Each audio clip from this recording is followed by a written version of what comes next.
Shalom, selamat pagi semua anak-anak. Kita hari ini akan mulai ibadah tata krama kita. Sebelum proses belajar mengajar, sebelum kita mulai mendengarkan firman Tuhan, kita angkat pujian mengatakan firman-Mu, pelita bagi kakiku. Terima kasih Tuhan, firman-Mu, pelita bagi kakiku. Waktu kami bimbang, Kau menolong kami. Kami percaya bahwa Tuhan bersama dengan kami. Haleluya. Terima kasih.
Kita berdoa.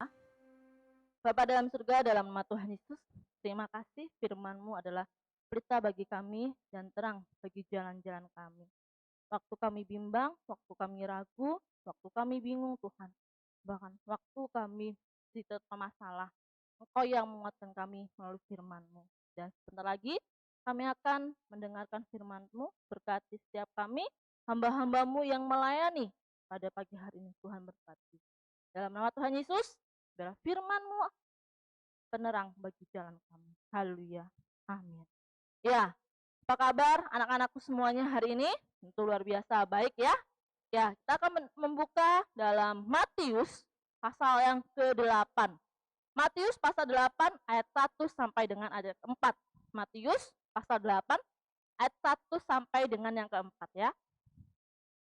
Ibu akan membacakannya. Judul peringkatnya, Yesus menyembuhkan seorang yang sakit kusta. Setelah Yesus turun dari bukit, orang banyak berbondong-bondong mengikuti dia. Maka datanglah seorang yang sakit kusta kepadanya, lalu sujud menyembah dia dan berkata, Tuan, jika Tuan mau, Tuan dapat mentahirkan aku. Lalu Yesus mengulurkan tangannya, menjamah orang itu dan berkata, "Aku mau, jadilah engkau sudah." Tahir seketika itu juga tahirlah orang itu daripada kustanya. Lalu Yesus berkata kepadanya, "Ingatlah, jangan engkau memberitahukan hal ini kepada siapapun, tetapi pergilah, perlihatkanlah dirimu kepada imam dan persembahkanlah persembahan yang diperintahkan Musa sebagai bukti bagi mereka." Ya. Judul firman Tuhan yang akan Ibu bawakan hari ini yaitu Tuhanlah penolongku. Mengapa Ibu bilang Tuhanlah penolongku? Karena hanya Dialah yang menolong kita, yang memampukan kita, yang menguatkan kita. Anak, perlu kalian tahu, setiap manusia pasti memiliki sebuah persoalan yang berbeda-beda dan cara menghadapinya pun berbeda-beda. Namun, apakah cara yang mereka gunakan dalam menyelesaikan sebuah masalah itu sesuai dengan kehendak Tuhan? Pastinya banyak sekali di antara mereka, ya kan, menyelesaikannya tidak sesuai dengan kehendak Tuhan. Bahkan yang lebih parahnya, mereka melakukan tindakan-tindakan kriminalitas yang mungkin belum sewajarnya mereka lakukan. Contohnya, mereka banyak masalah, mereka lari kepada minuman keras, obat-obatan terlarang, bahkan penggunaan obat-obat terlalu keras. Seperti apa itu Bu obat keras? Obat yang diminum tidak sesuai dengan dosisnya. Yang artinya bahwa kamu memang sengaja minum obat itu untuk apa? Untuk bunuh diri. Menyelesaikan masalah dengan cara bunuh diri. Padahal kalian tahu di dalam Tuhan tidak diajarkan untuk kalian untuk bunuh diri. Kalau kalian bunuh diri, itu sama halnya kalian membunuh kehidupan kalian sendiri, bukan Tuhan. Ingat, Tuhan tidak menentukan manusia untuk mati dengan cara bunuh diri. Karena apa? Setiap manusia memiliki buku kehidupannya masing-masing. Jadi jelas kalau kamu bunuh diri, otomatis kamu menutup, ya kan? Memutus kehidupan kamu sendiri, tidak sesuai dengan kehendak Tuhan. Ya, yang Tuhan menginginkan adalah di saat kamu mendapatkan sebuah masalah, Tuhan mau kamu tanya sama Tuhan. Bukan dengan apa? Dengan bunuh diri. Bagaimana cara agar kita mendapatkan pertolongan Tuhan? Ya, tadi yang pertama, datang kepada Tuhan. Dalam ayat 1, setelah Yesus turun dari bukit, orang banyak berbondong-bondong mengikuti Dia. Diceritakan dalam kitab tersebut bahwa ada banyak orang berduyun-duyun datang kepada siapa? Kepada Yesus untuk meminta pertolongan Dia. Ini menunjukkan bahwa orang itu ingin apa? Ingin sembuh dari sakit kustanya. Makanya dia datang kepada Yesus, pada Tuhan. Di saat kamu sedang punya banyak masalah, Tuhan menginginkan kamu datang kepada Dia. Tuhan tidak mau kamu datang kepada yang lain, apalagi aku mau enak ya, pohon, terus kamu datang ke penyembahan-penyembahan berhala, itu tidak mau Tuhan. Tuhan tidak menginginkan dan tidak mau adanya animisme dan dinamisme. Percayaan menyembah roh nenek moyang atau benda-benda yang dianggap keramat. Tuhan tidak mau. Yang Tuhan mau kamu datang kepada Dia. Seperti saya. Kan? Bagaimana saya bisa tahu kamu ada masalah kalau saya tidak bertanya sama kamu? Nah, apa yang kamu rasakan kalau kamu hari ini terlihat pucat? Kamu kenapa hari ini seperti galau? Oh iya Bu, karena ini nih. Kenapa saya tahu kamu terlihat galau? Karena saya datang kepada kamu, akhirnya kamu cerita sama saya. Sama dengan maunya Tuhan. Tuhan tuh mau kamu datang sama Dia di saat kamu mendapatkan sebuah masalah. Bukan malah kamu lari dari sebuah masalah. Seperti dalam Matius, ya, bukan Matius. Matius 11 ayat 28. Marilah kepadaku semua yang letih lesu dan berbeban berat. Aku akan memberikan kelegaan kepadamu. Di situ dikatakan marilah kepadaku semuanya. Berarti Tuhan tidak memandang kamu siapa, Tuhan tidak memandang kamu dari mana, dari suku mana, dari bangsa mana. Asalkan kamu mau datang kepada Dia, semua beban kamu akan terasa ringan dan Tuhan mampu menyelesaikannya. Kalau kamu datangnya ke manusia, kamu curhat ke manusia, sebelum kamu curhat kepada Tuhan, ingat sebaik-baiknya manusia, ya kan? Atau sebaik-baiknya teman kamu, ingat suatu saat jika kamu ada masalah, pasti aib kamu akan dibongkar. Itulah kelemahan manusia. Tetapi tidak dengan Tuhan. Sedosa besarnya apapun kamu di hadapan Tuhan, sebrengseknya apapun kamu di hadapan Tuhan, Tuhan tidak akan membuka aib kamu. Kenapa? Tuhan tuh Maha Pengampun. Asalkan kamu mau datang bersama Dia. Minta tolong sama Dia. Oke? Kenapa saya bilang begitu? Karena ini adalah perkataan dari Tuhan. Ya, janji Tuhan. Janji Tuhan apa? Dia akan melegakan.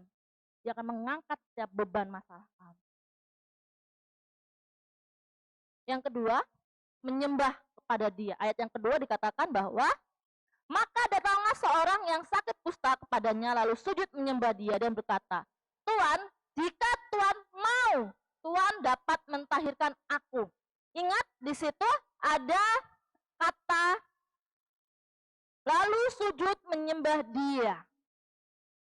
Sujud menyembah Dia yang artinya apa? Kamu menyerahkan diri kepada Tuhan. Menyerahkan total kepada Tuhan. Mohon belas kasihannya Tuhan. Bukan berarti kamu mampu mengatasi masalah itu sendiri. Enggak, tidak ada manusia yang mampu mengatasi masalahnya sendiri. Yadah ini dalam bahasa Ibrani bisa diartikan juga dalam menyerahkan. Ya kan, melakukan hubungan sama Tuhan, menyerahkan diri kamu. Untuk apa? Untuk mendapatkan belas kasih Tuhan. Kalau kamu sendiri menyerahkannya sama manusia, nggak heran kalau masalah kamu semua dunia bahkan tahu. Apalagi kamu menyerahkan masalahmu ke dalam media sosial, semuanya akan tahu. Oh, bahwa ini sedang putus sama pacarnya, bahwa ini sedang banyak utang, bahwa ini sedang ada permusuhan, bahwa ini sedang ada yang namanya ketidakadilan. Mungkin dia merasakan ketidakadilan. Tapi kamu datang sama Tuhan aja, ya kan? Kamu sembah Dia. Dalam Keluaran 20 ayat 5a berkata, jangan sujud menyembah kepadanya, sebab aku Tuhan Allahmu.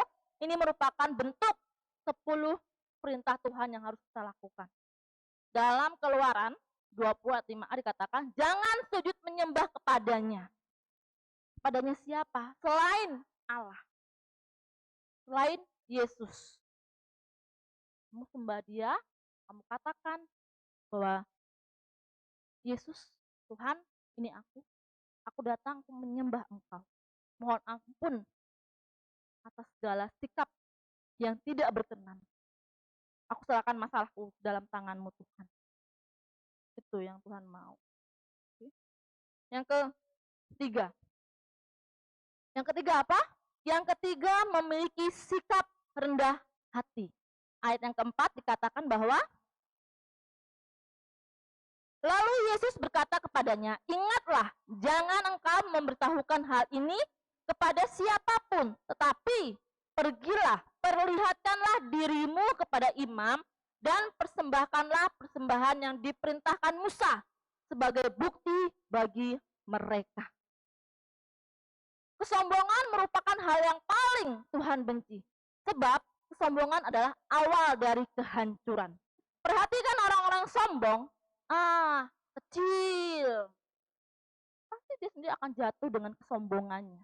Banyak kok nak, orang-orang terkenal dunia itu yang mereka jatuh karena kesombongannya sendiri. Tetapi banyak orang terangkat karena apa? Kerendah hatiannya dia. Sekarang kamu pilih. Kamu datang kalau ada masalah, kamu rendah hati atau kamu merasa diri paling hebat bisa menyelesaikan masalah itu. Orang bunuh diri itu termasuk orang yang sombong, saya bilang. Kenapa? Karena dia merasa dirinya bisa menyelesaikan masalah dengan cara apa? Bunuh diri, selesai masalahnya. Sombong. Sombong itu bukan berarti berbicara tentang ketinggian hati atau kekuatan. enggak. Sombong tuh merasa kamu bisa. Bisa apa menyelesaikannya? Dengan cara bunuh diri. Kamu bisa menyelesaikannya. Dengan apa? Lari ke obat-obatan. Dengan minuman keras. Kamu pikir kamu bisa menyelesaikan masalah, itu sombong. Kalau kamu memiliki sikap rendah hati, kamu akan datang kepada Tuhan. Ini, jangan engkau memberitakan hal ini kepada siapapun. Nah, ini mengapa Yesus berkata seperti itu? Karena Yesus di sini bukan mencari ketenaran. Karena dia tahu bahwa di setiap bangsa itu mempunyai aturan, ya. Dia harus lapor dulu kepada imam supaya apa? Tidak melangkahi kerja imam. Nah, di sini orang kusta ini Yesus pingin mau dia lapor dulu sama imam. Bukan langsung, aku sudah sembuh, ini yang menyembuhkan aku. Enggak, sama-sama kamu. Kamu punya masalah, langsung kamu kemana-mana salah itu. Yang ada malah kamu akan dijat seseorang. Wah, ternyata dia seperti ini ya. Kamu sayang sama Tuhan. Kamu memiliki rendah hati kok sama Tuhan. Tuhan akan menerima setiap keluhan kita. Setiap masalah Tuhan akan bantu. Asalkan kamu jangan sombong.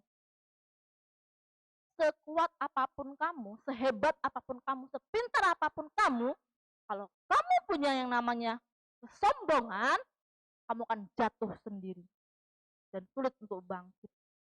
Orang yang tidak mudah untuk meminta maaf itu adalah orang yang sombong. Saya tidak bilang di sini tentang membahas minta maaf, tidak. Tapi saya ini membahas tentang bagaimana saat kamu menyelesaikan masalah. Supaya Tuhan tolong milikilah rendah hati. Kamu tadi saya bilang apa? Ya, yang pertama itu apa? Datang kepada Tuhan. Yang kedua, menyembah kepada Tuhan. Yang ketiga, miliki sikap rendah hati. Maka kamu akan selesai setiap masalah yang ada. Tuhan akan membantu kamu dan menyelesaikan masalah kamu. Ingat pesan saya, serahkanlah semua permasalahanmu kepada Dia.